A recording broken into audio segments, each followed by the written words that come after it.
Emily's hand trembled as she gripped the restaurant's back door handle, her heart pounding in her chest. The cool October night air hit her face, but it couldn't wash away the dread that had been suffocating her all evening.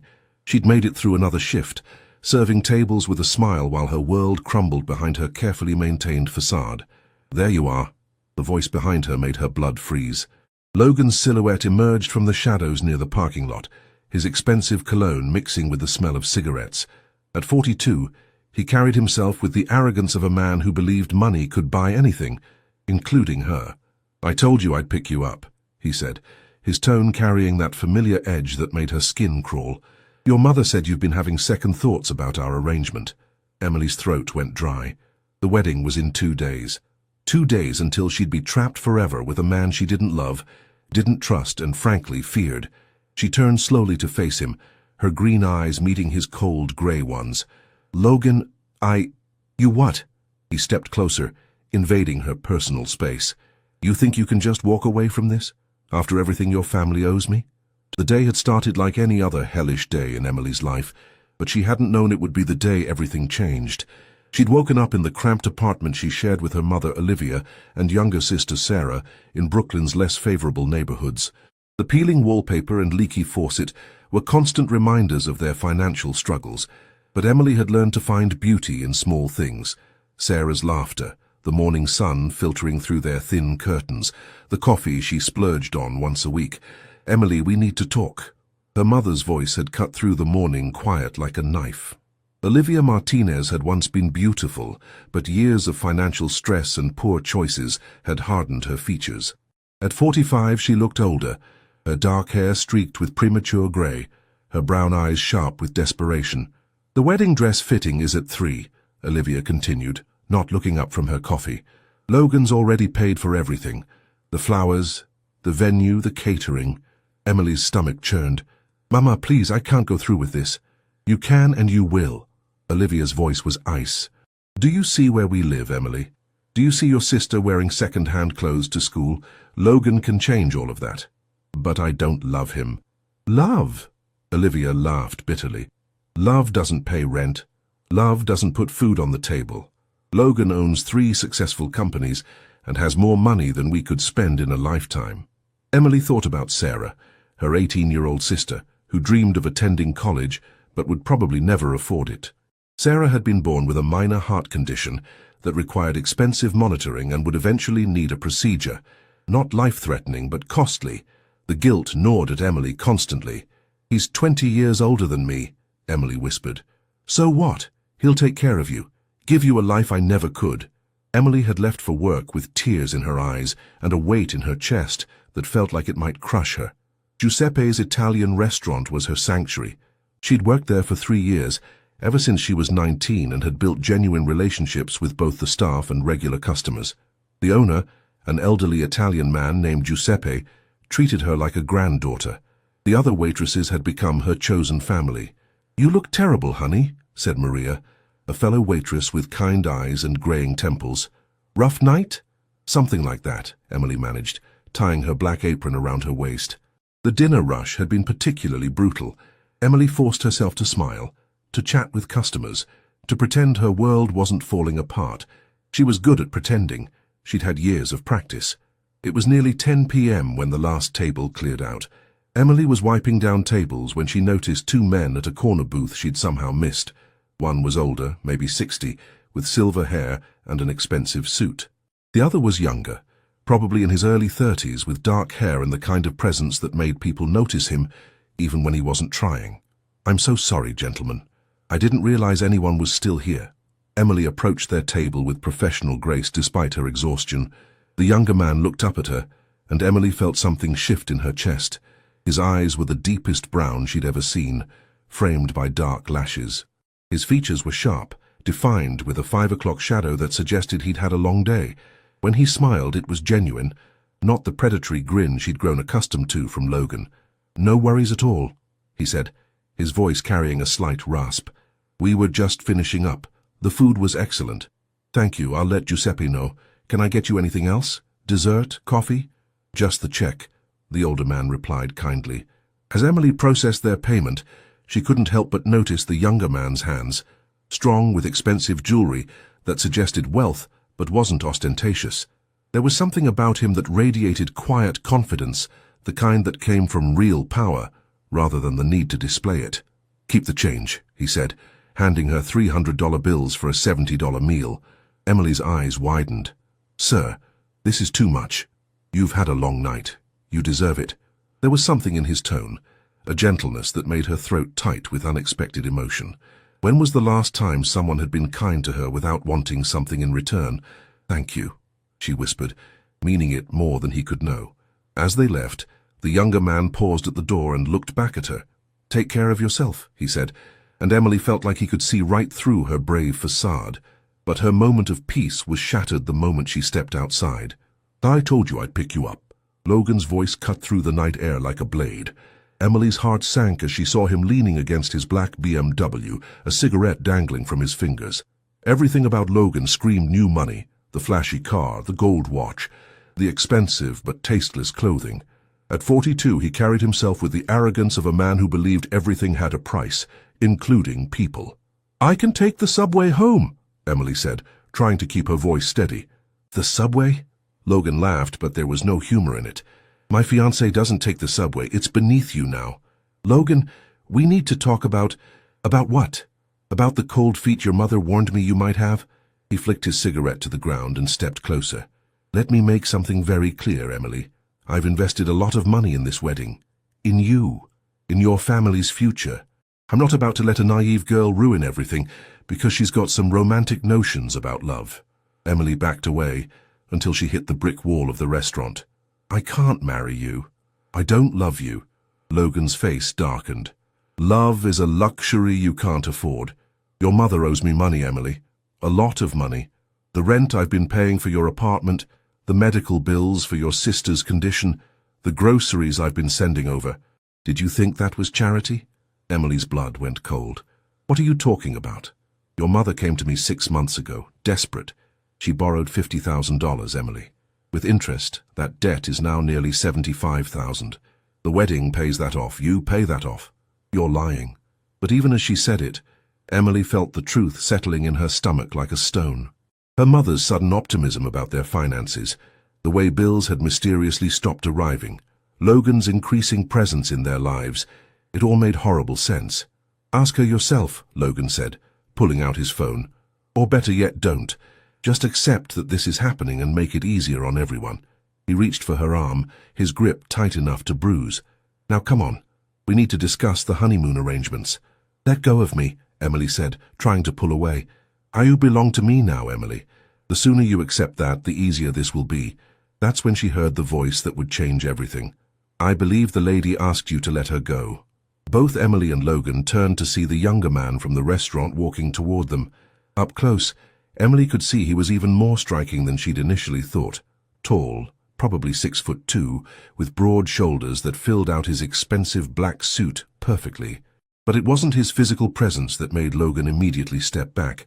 It was something else, something that radiated from him like heat from a fire. Power. Real power. "This is none of your business," Logan said, but his voice had lost its confidence. The man's smile was polite but cold. "When I see someone being manhandled outside my father's restaurant, it becomes my business." "Your father's restaurant?" Logan's face paled slightly. "Anthony Giuseppe Romano," he said, extending his hand to Emily with old-world courtesy.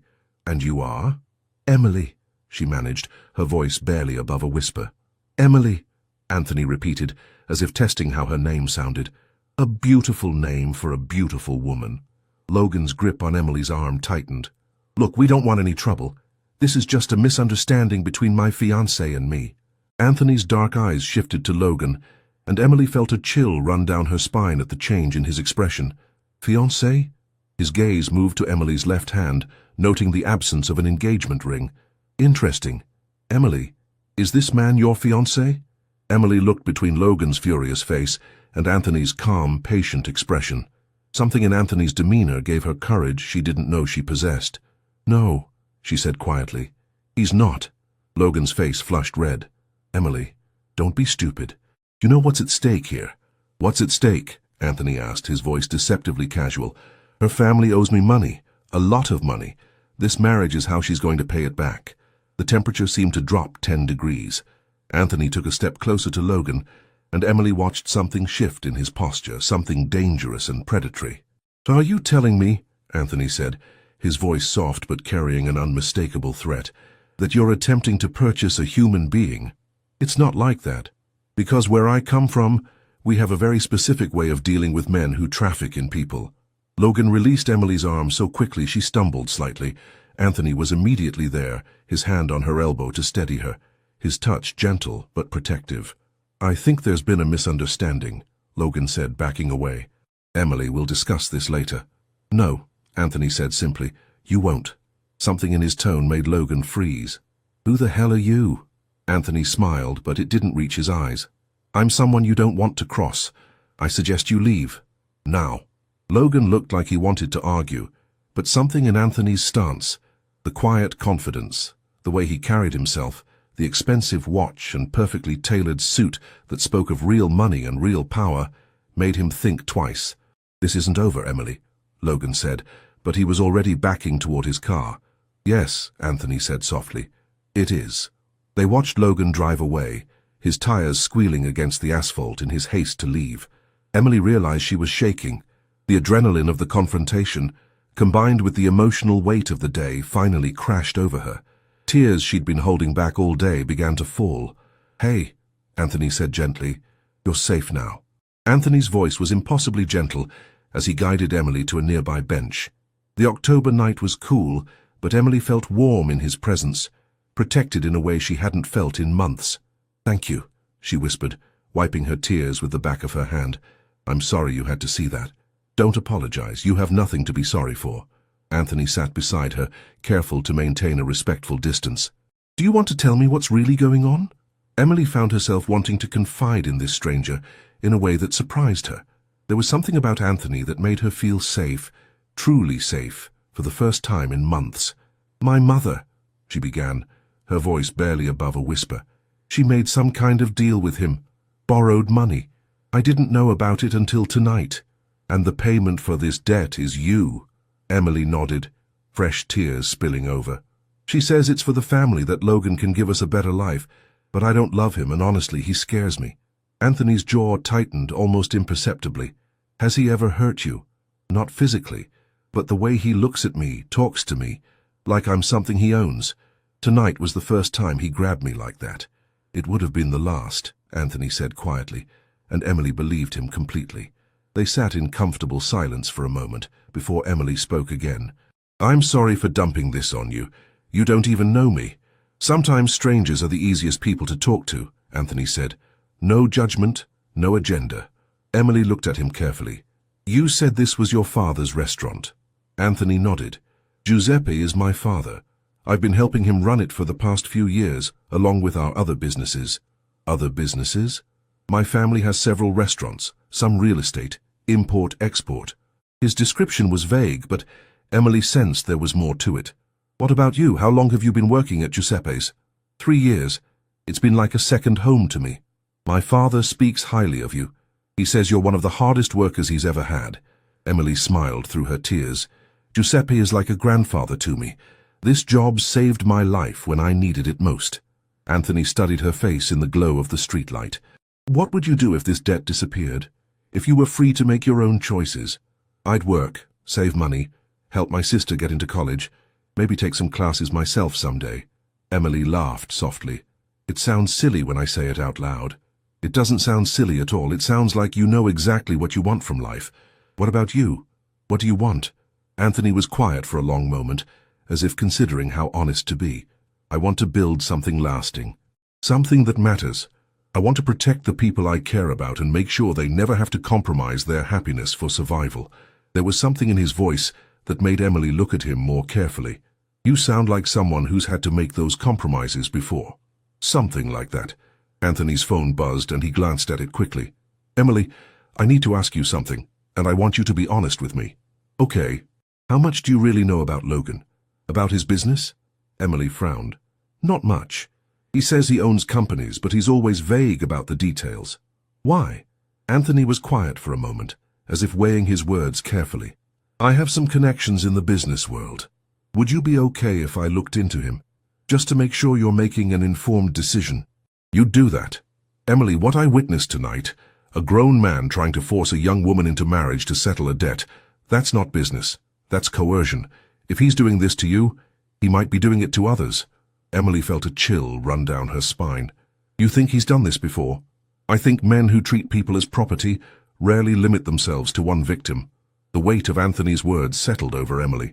What if you find something? What then? Then we make sure he can't hurt you or anyone else ever again. There was something in Anthony's tone that suggested he had more power than he was letting on. Are you offering to help me? I'm offering to protect you, Anthony said simply.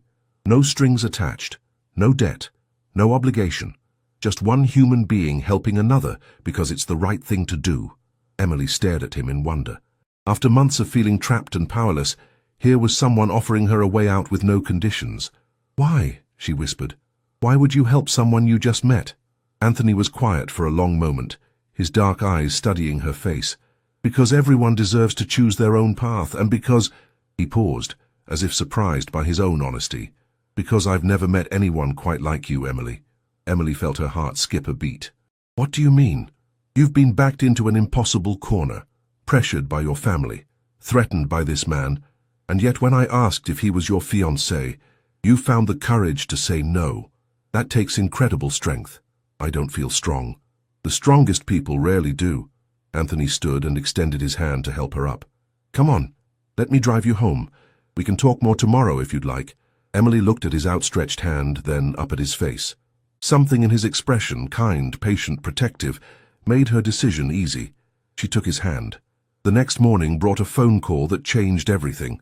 Emily woke to her phone ringing insistently. Anthony's name appeared on the screen. He'd insisted on giving her his number the night before, in case Logan caused any more trouble. Hello? Emily answered, still groggy from the first decent night's sleep she'd had in weeks. Emily, we need to talk. Can you meet me at Giuseppe's in an hour? Something in Anthony's tone made her sit up straighter. Is everything okay? I found some information about Logan. Information you need to see. An hour later, Emily sat across from Anthony in a quiet corner booth at Giuseppe's. The lunch rush wouldn't start for hours, giving them privacy. Anthony had a manila folder in front of him that he seemed reluctant to open. Before I show you this, he said carefully, I need you to know that whatever you decide to do with this information is entirely up to you. I'm not trying to influence your decision. I just want you to have all the facts. Emily's stomach knotted with anxiety. It's bad, isn't it? It's worse than I expected. Anthony opened the folder. Logan Matthews has been under investigation by the FBI for the past 2 years. Emily's breath caught. For what? Money laundering, tax evasion, and human trafficking. The words hit Emily like a physical blow. Human trafficking. He's been running a scheme where he targets young women from financially desperate families. He offers to pay off their debts in exchange for marriage, then uses the marriages to clean his illegal money and gain access to new victims through his wives' social circles. Emily felt sick. Other women? Anthony slid a photograph across the table. It showed Logan at what appeared to be a party, his arm around a young woman who looked terrified. This is Rebecca Chen. She was 21 when she married Logan 3 years ago. She disappeared 6 months later. Police report says she left voluntarily, but her family hasn't heard from her since. Another photograph. Maria Santos, 19 when she married Logan 4 years ago, also disappeared. Oh my God. Emily's hand flew to her mouth. There are 5 women total. All young, all from poor families, all married to Logan to settle family debts. All missing. Emily was shaking now. I could have been... No, Anthony said firmly, reaching across the table to cover her hand with his. You're not going to be. I won't let that happen. What can we do? If the FBI has been investigating for 2 years and he's still free, the FBI has been building their case carefully. They want to make sure it sticks. But this, he gestured to the photos.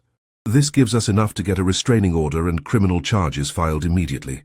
Emily stared at the evidence in front of her, pieces clicking together in her mind. He was so confident, so sure I couldn't say no. He's done this before. Many times, I suspect. My mother, Emily's voice broke. She doesn't know, does she? She couldn't have known. I don't think so. Logan is very good at presenting himself as a legitimate businessman. Your mother probably thought she was securing your future. Emily felt tears welling up again, but this time they were tears of relief mixed with horror. What happens now? Now, we call the police. We file a report about his threats and coercive behavior. We turn over this evidence to the FBI agent who's been working the case. Anthony paused.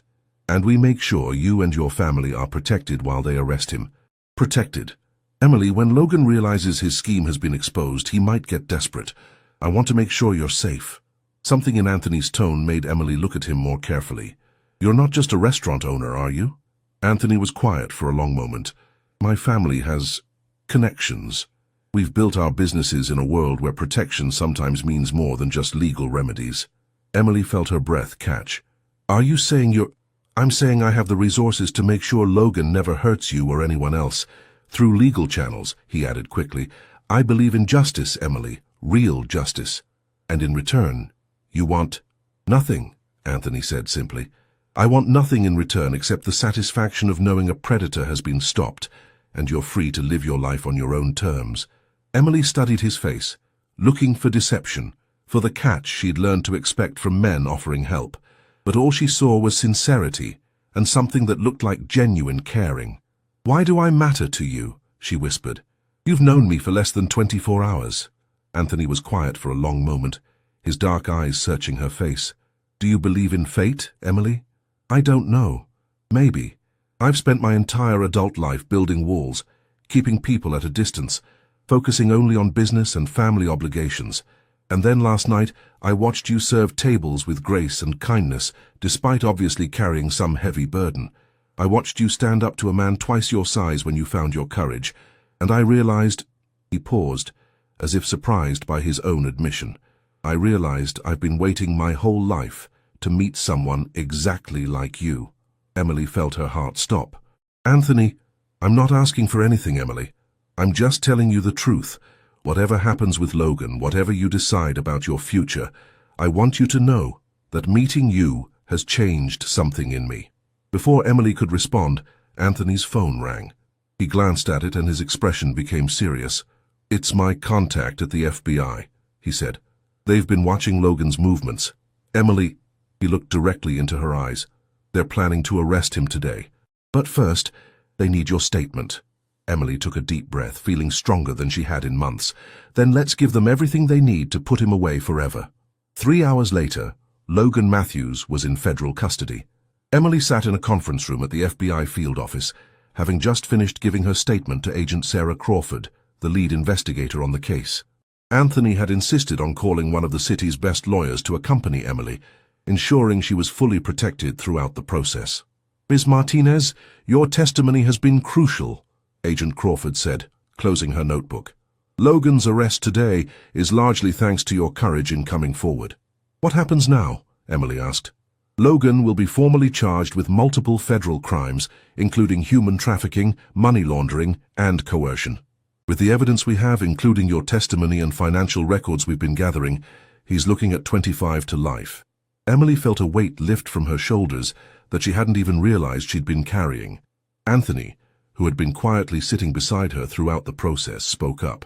What about Emily's safety, if Logan has associates who might retaliate?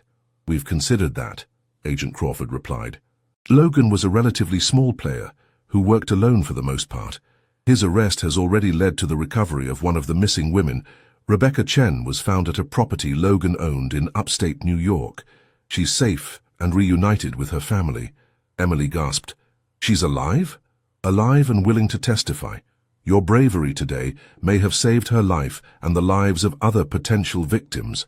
As they left the FBI office, Emily felt like she was walking into a completely new life. The October sun seemed brighter, the air cleaner, the future full of possibilities she'd never dared to imagine. How do you feel? Anthony asked as they walked to his car. Free, Emily said, and then laughed at how simple and profound that word sounded.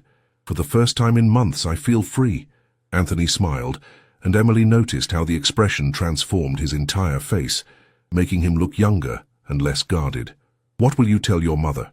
He asked. Emily sighed. The truth. About Logan, about the debt, about everything. She needs to know what kind of man she almost sold me to. That won't be an easy conversation. No, but it's necessary. Emily looked at Anthony curiously. What about your family? Won't they wonder why you got involved in all this? Anthony was quiet for a moment as he started the car. My father always taught me that with power comes responsibility. When you have the ability to help someone, you have the obligation to do so. Is that the only reason you helped me? Anthony pulled out of the parking space and into traffic before answering. At first, maybe, but Emily... He glanced at her, then back at the road. I meant what I said earlier. Meeting you has changed something in me. Emily felt her heart flutter. Changed how? I've spent so much of my life focused on duty, on family business, on maintaining the legacy my father built. I've never taken time for personal happiness, for my own wants and needs. But when I look at you... He paused at a red light and turned to face her fully. When I look at you, I remember what it feels like to want something just for myself. Anthony, Emily's voice was barely a whisper. I know it's crazy. I know we've only known each other for a day, but I also know that I've never felt this way about anyone before. The light turned green, but neither of them moved for a moment, caught in the intensity of the moment. What are you saying? Emily asked. I'm saying that I'd like the chance to get to know you better. Not as someone you owe a debt to, not as someone doing you a favor, but as a man who's interested in an extraordinary woman. Emily's heart was racing now. But your world and mine, they're so different. Are they? We both value family, loyalty, hard work. We both believe in standing up for what's right. Anthony smiled. Besides, my father started with nothing. He came to this country with empty pockets and built everything through determination and hard work. Not so different from your story. As they drove through the city, Emily found herself really looking at Anthony for the first time, without the cloud of fear and desperation that had dominated her thoughts since yesterday. He was incredibly handsome, but more than that, he was kind. He was powerful, but he used that power to protect people rather than exploit them. He was wealthy, but he didn't flaunt it or use it to make others feel small. Can I ask you something? Emily said. You said your family has businesses, connections. Are you... She struggled with how to phrase the question. Am I what, Emily? Are you involved in anything illegal? Anthony considered his answer carefully. My family operates in a gray area sometimes. We have influence, we have power, and we use both to protect our interests and the interests of people we care about. But we have rules. We don't hurt innocent people. We don't deal in drugs. We don't exploit women or children. What we did today, stopping Logan, that's exactly the kind of thing my family's power is meant for. Emily absorbed this information. So you're not exactly a traditional businessman? No, Anthony admitted, but I'm also not the kind of man who would ever hurt you or use you. I want you to know that, Emily. Whatever develops between us, if anything develops, it will be because you choose it freely. They pulled up in front of Emily's building, and she realized she didn't want the day to end. Would you like to come up? Meet my mother and sister? Emily asked, then immediately worried she was being too forward. I'd be honored, Anthony replied. As they climbed the stairs to Emily's apartment, she felt nervous but excited. Everything about her life was about to change, and for the first time, that change felt like hope rather than fear. The confrontation with her mother was emotional, but ultimately healing. Olivia broke down when Emily explained about Logan's crimes, horrified that her desperation had nearly cost her daughter everything. Anthony, with quiet dignity, assured both women that the debt Logan claimed they owed would be handled, not by him, but through the legal restitution process as part of Logan's criminal case. Sarah, Emily's sister, was suspicious of Anthony at first, but warmed up when she realized he had no ulterior motives. When he mentioned that his family's scholarship fund was always looking for deserving students, Sarah's face lit up with hope Emily hadn't seen in years. As Anthony prepared to leave that evening, he paused at the door. Emily, I have a proposition for you. What kind of proposition? Emily asked, though her tone suggested she was open to hearing it. Giuseppe's has been talking about expanding, opening a second location. It would need a manager, someone who knows the business, understands customer service, and has the integrity to handle the financial responsibilities. Anthony paused. The position pays 3 times what you're making now, includes health insurance, and would give you the experience you'd need if you ever wanted to open your own place someday. Emily stared at him in shock. You're offering me a job. I'm offering you a career and the independence to choose your own path. But why would you? Because you've earned it. Because you're smart and hard-working and deserve the opportunity. And because... Anthony smiled. Because I'd like you to stick around long enough for me to properly court you. Emily laughed, feeling giddy with possibility. Court me? Old-fashioned, I know, but I believe in doing things right. Dinner dates, long conversations, getting to know each other without any pressure or expectations. Just two people seeing if they're compatible. And if we are? Then maybe we build something beautiful together. Emily looked into his dark eyes and saw sincerity, hope, and something that looked very much like love. For the first time in her adult life, her future felt wide open with possibility. Okay, she said softly. Okay to the job, or okay to letting me court you? Emily smiled, feeling braver than she ever had before. Both. 2 years later, Emily stood in the kitchen of Romano's second location, watching the dinner rush with a sense of pride and accomplishment that still surprised her sometimes. As the restaurant's general manager, she had turned Giuseppe's vision into reality, creating a warm, welcoming space that had quickly become one of Brooklyn's most popular dining destinations. Everything looks perfect, Anthony's voice came from behind her, and Emily turned to see him entering the kitchen with that smile that still made her heart skip a beat. The reservation list is completely full for the next 3 weeks, Emily reported, trying to maintain her professional demeanor despite the way Anthony was looking at her. And how's our manager handling the success? Anthony asked, moving closer. She's thinking about expansion, Emily said with a grin. Maybe Manhattan next. Over the past 2 years, Emily and Anthony had built something neither of them had expected. A partnership that was both professional and deeply personal. Anthony had been true to his word about courting her properly. Their relationship had developed slowly, built on shared values, genuine respect, and a love that grew stronger every day. Emily had flourished in ways she'd never imagined possible. The job Anthony offered had been just the beginning. With his encouragement and support, she'd taken business courses at night. Learning about finance, marketing, and operations management, she'd discovered a natural talent for leadership and a passion for hospitality that made her exceptional at her work. More importantly, she'd learned to trust again, not just Anthony but herself. Her confidence had grown along with her skills, and she now carried herself with the quiet authority of someone who knew her own worth. Sarah was thriving in her second year of college, her tuition covered by the Romano Family Scholarship Fund. Her heart condition had been successfully treated with a procedure that had cost less than Emily had feared, especially with the excellent insurance from her new job. Olivia had used the settlement money from Logan's criminal case to open a small catering business, finally finding the independence and self-respect she'd been seeking all along. Logan himself was serving a 25-year federal sentence. The 5 women he'd victimized had all been found, some through the investigation, others who came forward after his arrest. Rebecca Chen had become a close friend of Emily's, bonding over their shared experience and their determination to help other women in similar situations.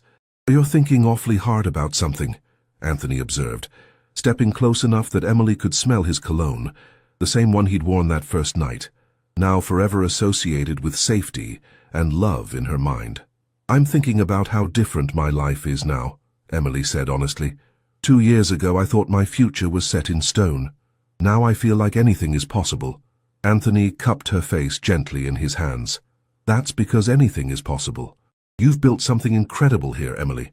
Giuseppe's second location is successful because of your vision and hard work, not because of anything I did. You gave me the opportunity. I offered you a job. You turned it into a career and a calling. There's a difference." Emily leaned into his touch, marveling at how safe and loved she felt. Their relationship had developed gradually, built on genuine friendship and mutual respect before blossoming into romance. Anthony had proven over and over that his love came without conditions or expectations. He supported her dreams, celebrated her successes, and never tried to control or change her. "Anthony," she said softly, "I have something I want to tell you." "What's that, beautiful?" "I love you. Not just because you saved me from Logan, not just because you've given me opportunities, but because of who you are. Because you're kind and generous and strong. Because you make me laugh and challenge me to be better. Because when I imagine my future, I can't picture it without you." Anthony's smile was radiant. "Emily Martinez, I have been completely, utterly, hopelessly in love with you since the night I saw you stand up to Logan despite being terrified. You are the strongest, most remarkable woman I've ever known, and loving you has been the greatest privilege of my life." Before Emily could respond, Anthony was kissing her with a passion that still made her knees weak after 2 years together. She kissed him back, pouring all her love and gratitude and hope into the gesture. When they finally broke apart, Anthony rested his forehead against hers. "I have something I want to ask you," he said softly. "What's that?"